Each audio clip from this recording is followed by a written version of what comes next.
Good morning sa lahat. Tara, basa na tayo nating libro guys. Magandang balita, Biblia. Today is 05 March 2024. Tiyaga muna tayo sa ating cellphone ha. Ay sa ating camera kasi nga siraan talaga yung isa ko. Tapos wala na tayo magamit na ibang CP. Ayoko naman bumili. Papagawa ko na lang ulit. Nandito tayo sa awit chapter 76. Diyos ang magtatagumpay, awit na katha ni Asaph, upang awitin ang punong mang-aawit sa saliw ng mga instrumentong may kwerdas. Awit chapter 76 verse 1, tunay na si Yahweh kilala sa Judah, sa buong Israel dakilang talaga. Verse 2, nasa Jerusalem ang tahanan niya, sa bundok ng Zion. Doon tumitira. Verse 3, lahat ng sandata ng mga kaaway, mga pan at sundang, baluting sanggalang, doon niya sinirang, walang pakundangan sila. Awit chapter 76 verse 4, O Diyos, dakila ka, ikaw ay maringal, higit pa sa matatag na kabundukan. Verse 5, walang magawa, matatapang nakawal, binawi ng Diyos ang taglay na samsam, nahihimbing sila at nakahandusay, mga lakas nila lahat ay pumanaw. Verse 6, na ikay magalit o Diyos ni Jacob, sakay at kabayo'y pawang nangalugmok. Verse 7, ikaw o Yahweh kinatatakutan, sino ang tatayo sa iyo? Sino ang tatayo sa iyong harapan kapag nagalit ka sa mga kinapal? Ito talaga struggle natin, oh. Ito yung maglilipat ng pages. Okay. Ulitin ko yung verse 7. Ikaw, o Yahweh, kinatatakutan, sino ang tatayo sa iyong harapan kapag nagalit ka sa mga kinapal? Verse 8, sa iyong paghatol na mula sa langit, ang lahat ay mundo'y takot at tahimik. Verse 9, nang ikay tumayot gawin ang paglitis na ligtas ang mga api sa daigdig sila. Gustong-gusto ko pag may word ng daigdig kasi kasama tayo guys. Hindi lang sila Israel. Okay, ulitin natin yung 9. Awit chapter 76 verse 9. Nang ikay tumayot gawin ang paglitis na naligtas ang mga api sa daigdig sila. Verse 10, ang matinding galit sa iyo ng tao, hahantong na lahat sa pagpuri sa iyo, silang nangaligtas sa mga labanan, laging magpupuri at magdiriwang. Awit chapter 76 verse 11, mga pangako mo kay Yahweh, iyong Diyos ay iyong tuparin ng tapat sa loob. Dapat na magdala ng mga kaloob ang lahat ng bansa sa iyong palibot. Verse 12, hambog na prinsipi ay ibinababa, tinakot niya, hari mang dakila. Awit chapter 77, kaaliwan sa panahon ng bagabag. Awit na katha ni Asaph upang awitin ng mga awit na si Jeduthun. Awit chapter 77 verse 1, sa Diyos ako'y tumawag at dumaing ng malakas, ganoon ang aking daing upang ako'y dinggin agad. Verse 2, hinanap ko'y Panginoon sa panahong may bagabag, hindi ako napagod dumalangin na magdamag, ngunit di ko nasumpungan ang aliw kong hinahangad. Verse 3, nagunita ko ang Diyos, kaya ako ay dumaing, ako'y nagdidili-dili, ngunit ako'y bigo pa rin. Anong nagdidili-dili? Ako'y nagdidili-dili, ngunit ako'y bigo pa rin sila. Hindi ko maintindihan yung salita na yun. Nagdidili-dili. Naghihindi-hindi. Aywan ko guys. Baka kayo na lang tumingin sa dictionary niya. Nagdidili. Verse 3, nagunita. Awit chapter 77 verse 3, nagunita ko ang Diyos, kaya ako ay dumaing, ako'y nagdidili-dili, ngunit ako'y bigo pa rin sila. Verse 4, hindi ako patulogin, waring ito ay parusa, hindi ako makaimik, pagkat ako ay balisa. Verse 5, nagbalik sa gunita ko ang nagdaang mga araw na nariwa sa isip ko ang panahong nakaraan. Verse 6, ako'y nagbubulay-bulay sa silig ko, gabi-gabi ang diwa ko ay gising at tinatanong ang sarili. Verse 7, Ako baga, Panginoon, Panginoon, lubusan mong itatakwil. Verse 19, ang landas mong dinaraan ay malawak na karagatan, ang daan mong tinatak ay dagat na kalawakan, ngunit walang makakita ng bakas mong iniiwan. Awit chapter 77 verse 20, ikaw, O Diyos, ang nanguna sa bayan mong parangkawan, si Moises at si Aaron, iyong naging kamay. Awit chapter 78, awit tungkol sa kasaysayan ng Israel. Mahaba-haba to guys. Isang maskil ni Asaph. Ito kasaysayan ng Israel, o tingnan natin. Awit chapter 78 verse 1, kayo ngayon ay makinig sa turo ko, mga anak, iyong dinggid o linigin salita kong binibigas. Verse 2, itong aking sasabihin ay bagay na talinghaga nangyari pa noong una, kaya ito'y mahiwaga. Verse 3, ito'y aming narinig na, kaya naman aming alam, nagbuhat sa aming nuno, na sa aming isinaysay. Verse 4, sa sarili naming anak, ito'y hindi ililihim, ito'y aming isasaysay sa sunod na lahi namin, mga gawang tinutukoy, ay lubhang kahanga-hanga na si Yahweh ang gumanap, mga gawa niyang dakila. Verse 5, mayroon siyang patutuon na kay Jacob itinatag, mayroon siyang kautusan sa Israel iniatas. Ang utos sa ating nono, dapat nilang ipatupad, ituturing lagi ito sa kanilang mga anak. Verse 6, sa lahat ng lahi nila ito'y dapat na iaral, at ang angkang susunod pa ay marapat na turuan. Verse 7, sa ganito masusunod nilang lagi ang utos, ang matatag na pag-asa ilalagak nila sa Diyos, at ang dakila niyang gaway hindi nila malilimot. Verse 8, sa kanilang mga nuno hindi dapat na pumaris na matigas, ang damdaming sa Diyos ay naghimagsik. Isang lahing di marunong magtiwala at magtiis ang pag-asa, ay marupok at kulang ang pananalig. Awit chapter 78 verse 9,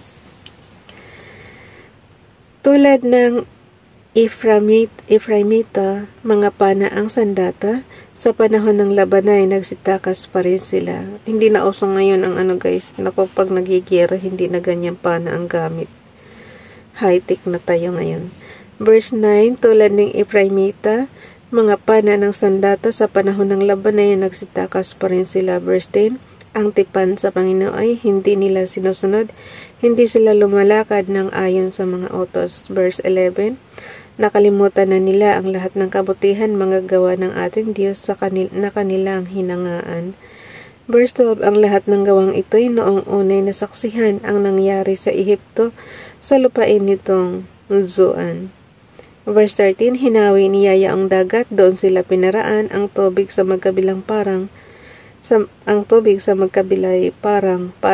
kung pagmasdan. Verse 14, imagine niyo guys yung nahati yung dagat, 'di ba? Parang pader daw. Okay, verse 13, hinawi ni Yaya ang dagat, doon sila pinaraan, ang tubig sa magkabilay parang pader kung pagmasdan.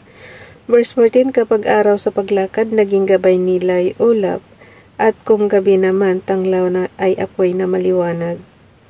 Verse 15, may tubig na iniinom kahit sila na sa ilang, sa kabatuhay umaagos na likas sa kalaliman. Verse 16, mula ro'y sa batuhan ang tubig ay umaagos, daloy nito kung pagmasdan katulad ay isang ilog. Verse 17, ngunit sila'y patuloy rin sa kanilang kasalanan, sinusuway nila ang Diyos habang sila'y nasa ilang. Verse 18, sadya nilang sinusubok. Alam niyo guys, narinig ko yung dati ng nalog. Yung Holy Mass dati. Minsan daw sa ating buhay kailangan magkaroon tayo ng karanasan sa ilang. Ibig sabihin, pagsubok. Kasi dito sa ilang puro pagsubok sila, diba? Okay, verse 17. Ngunit sila'y patuloy rin sa kanilang kasalanan, sinusuway nila ang Diyos habang sila'y nasa ilang. Kasi pagka ganyan daw guys, doon mo maalala si Father God. Pero pagka naman okay na naman ang iyong buhay, hindi mo na naman siya maalala. Yung ganong sitwasyon. Kaya kailangan talaga sa buhay natin, mayroon tayong bahagi ng ilang. Okay. Verse 17 guys, ngunit sila'y patuloy rin sa kanilang kasalanan, sinusuway nila ang Diyos habang sila'y nasa ilang. Verse 18, sadya nilang sinusubok, ginagalit nila ang Diyos, ang hiningi ay pagkain, gustong gusto nilang lubos. Verse 19, kinalaban nila ang Diyos nang sabihin ang ganito, sa gitna ba nitong ilang mabubusog niya tayo? Verse 20, Awit chapter 78 verse 20, ang haba pala, pasensyahan nyo na, I think kaabot tayo nito ng siyam-siyam. Awit chapter 78 verse 20, nang hampasin niya ang bato o tubig ay bumukal, dumaloy ang mga batis, tubig doon ay umapaw, ngunit ito yaong tanong tayo, kaya'y mabibigyan ng tinapay na masarap at ng karning kailangan. Verse 21, nang marinig ang ganito ni Yahweh na may init sa hinirang niyang bansay, nag-apoy ang kanyang galit. Verse 22, pagkat sila ay ayaw ng sa Diyos ay magtiwala sa pangakong pagliligtas ay ayaw ng maniwala. Verse 23, gayunpaman itong Diyos na nag-utos sa kalangitan at ang mga pinto nito'y agad-agad na nabuksan. Verse 24, bunga nito ang pagkain bumuhos na parang ulan, ang pagkain nilang mana sa kanila ay ibinigay. Verse 25, ang kaloob na pagkain ng mga anghel, hindi sila nagkukulang masagana kung dumating. Verse 26, yaong ihip ng amihan ay siya rin ang nag-utos sa taglay na lakas niya'y dumating ang hanging timog. Verse 27, ang pagkain nilang karni, masaganang dumarating, makapal na mga ibon na sindami ng buhangin. Verse 28, sa gitna ng kampo nila ay doon na bumabagsak, sa palibot ng tolda ay doon nila kinakalap.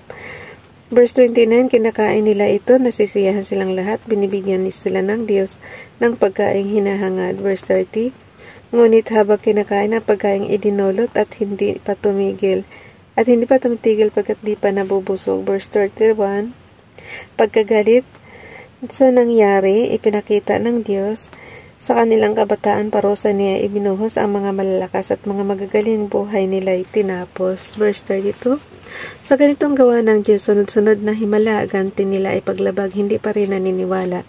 Verse 33, kaya't yaong pasya ng Diyos, ang araw ay wakasan na, bigla-biglang paratingin sa kanila ang parusa. Verse 34, subalit noong sila ay lilipulin na ng Diyos, nagsisi ang karamihan sa kanya, nagbalik loob.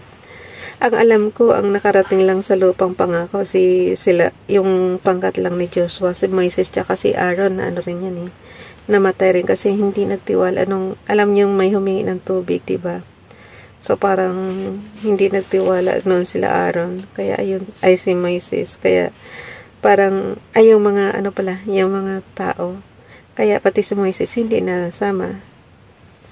Si Joshua lang ang nakarating sa lupang pangako, yung kanilang pangako. Verse 34 muna tayo. Subalit nung sila ay lipolin na ng Diyos, nagsisi ang karamihan sa kanya, nagbalik loob. Verse 35, noon nila nagunitang ang sanggalang nila'y ang Diyos, ang kataas-taasang Diyos ay kanilang manunubos. Verse 36, kaya't siya ay pinuri ng papuring hindi sapat pagkat yao'y pakunwarit balat kayong matatawag. Verse 37, sa kanila mga puso'y naghahari kataksilan, hindi sila naging tapat sa ginawa niyang tipan. Verse 38, gayunpaman palibhasa ay Diyos siyang mahabagin, ang masamang gawa nila'y kanyang pinatawad pa rin. Dahilan sa pag-ibig na'y hindi sila wawasakin, kung siya may nagagalit ito'y kanyang pinipigil. Verse 39, nagunita pa ni Yahweh, sila'y mga tao lamang, hanging di na nagbabalik matapos na makaraan. Verse 40, madalas na nag-aalsa noong sila'y nasa ilang, ang ganitong gawa nila'y labis niyang dinaramdam. Verse 41, lagi siyang sinusubok, hindi sila tumitigil. Ginagalit nilang lagi itong banal na Diyos ng Israel. Verse 42, ang kapangyarihan niya'y ayaw nilang gunitain, gayong sila'y iniligtas sa kaaway nilang taksel. Verse 43, ang ginawa nitong Diyos na lubos na hinangaan ay nangyari sa Ehipto sa lupain nitong Zoan. Awit chapter 78 verse 48, niya ang mga ilog doon naging dugong umaagos kaya walang makainom sa batis at mga ilog. Verse 45, makapal na mga langaw at palaka. Ito yung plague guys. Marami bago sila binitawan ng Egypt. Verse 45, makapal na mga langaw at balaka ang dumarating, nataranta silang lahat, di malaman ang gagawin. Verse 46, dumating ang naninira, kasi nabasa na natin yung mga nauna, kaya alam na natin to. Verse 46, dumating ang maninira sa taniman ng halaman, ang tanim ay kinain ng balang na di mabilang. Verse 47, pati tanim na ubasay, winasak ng ulang yelo, anupat sa kalamigay na matay ang sikamoro. Verse 48, nang ulanin na ng yelo, mga baka ay namatay. Sa talim ng mga kidlat, namatay ang mga kawan. Verse 49, sa ganito ay nadama ang matinding puot ng Diyos, kaya sila ay winasak sa sama ng kanyang loob, mga anghel ang gumanap ng parusang sunod-sunod. Verse 50, ang matinding galit ng Diyos hindi niya pinigilan. Yaong naging wakas nila ay humantong sa kamatayan dahilan sa isang salot, buhay nila ay pumanaw. Verse 51 guys, yaong lahat na panganay sa Ehipto ay pinatay, ang panganay na lalaki sa Ehiptong lahi ni Ham. Verse 52, tinipon ang kanyang hirang na animoy mga tupa, inakay sa lupang ilang sa kanyang pangunguna. Verse 53, inakay nga at naligtas, kaya naman din natakot, samantala ang kanilang kaaway ay nangalunod. Verse 54, inihatid sila ng Diyos sa lupain niyang banal, sa bundok na mismong siya ang kumuha sa kaaway. Verse 55, itinaboy niyang lahat. Verse 55, itinaboy niyang lahat ang naroong namamayan. Pinaghati-hati niya ang lupaing naiwanan sa kanilang mga tulda, ang Israel ay nanahan. Verse 56, ngunit sila'y naghimagsik sa kataas-taasan. Awit chapter 78 verse 56 guys, ngunit sila'y naghimagsik sa kataas-taasang Diyos, hindi nila ginalang ang kanyang mga utos. Verse 57, katulad ng nono, ang tagal na natin. Verse 57, katulad ng nono nila sila'y kusang tumalikod, nagtaksil na wari pa nang lumipad ng walang taros. Verse 58, nanibuko itong Diyos sa kanila ay nagalit nang makita ang dambana ng larawang iniukit. Verse 59, sumama ang loob niya nung ito ay mamasid, itinakwil ang Israel sa tindi ng kanyang galit. Verse 60, kaya't kanyang iniwanan ang tahanang nasa Shiloh, yaong tuldang tirahan niya sa gitna ng mga tao. Verse 61, bulol na o nagmamadali na kasi. Awit chapter 78 verse 61 guys, pakisabayan ako ng basa. Sa gisag ng kanyang lakas, ang kaba ng kanyang tipan, binayaan na mahulog at makuha ng kaaway. Verse 62, nagalit sa kanyang bayat, ibinigay sa kaaway, kaya naman ang marami sa kanila ay namatay. Verse 63, kanilang mga binata ay nasawi sa labanan, dalaga mang magaganday wala nang mapangasawa. Verse 64, pati nga pari nila sa patalim ay napuksa, ang kanilang mga baloy iniayaw ng magluksa. Verse 65, parang tulog na gumising si Yahweh ay nagbangon, ang katawan ay masigla, tumayo ang Panginoon parang taong nagpainit sa alak na iniinom. Verse 66, pinaurong ang kaaway, lahat niyang katunggali na pahiya, silang lahat pawang galit na umuwi. Verse 67, maging ang lahi ni Jose, sadya niyang itinakwil at di niya pinagbigyan pati lahi ni Ephraim. Verse 68, sa halip pinili niya ang sambahayan ni Judah at ang bundok naman ng Zion ang tirahang minahal niya. Verse 69, doon niya itinayo iyang banal na sanktuaryo katulad ng nasa langit na tahanan niyang dako, lubos niyang pinatatag na tulad ng mundong ito. Verse 70, ang kinuhang pangunahe, mahirap pa hinugot isang pastol ang napili ni David na kanyang lingkod. Pasensya na guys, sobrang bilis ko na kasi nga tingnan mo yung oras ko, sobra-sobra na sa oras natin na budget na pang video lang. Awit chapter 78 verse 71, ang alagang, ulitin ko yung verse 70. Ang kinuhang pangunahi sa mahirap pa hinugot isang pastol ang napili si David na kanyang lingkod.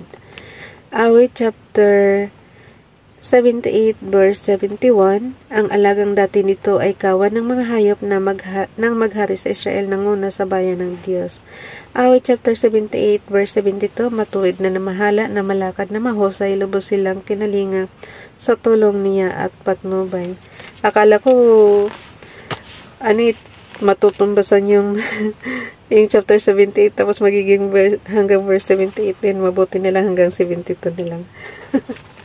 Bye everyone. God bless.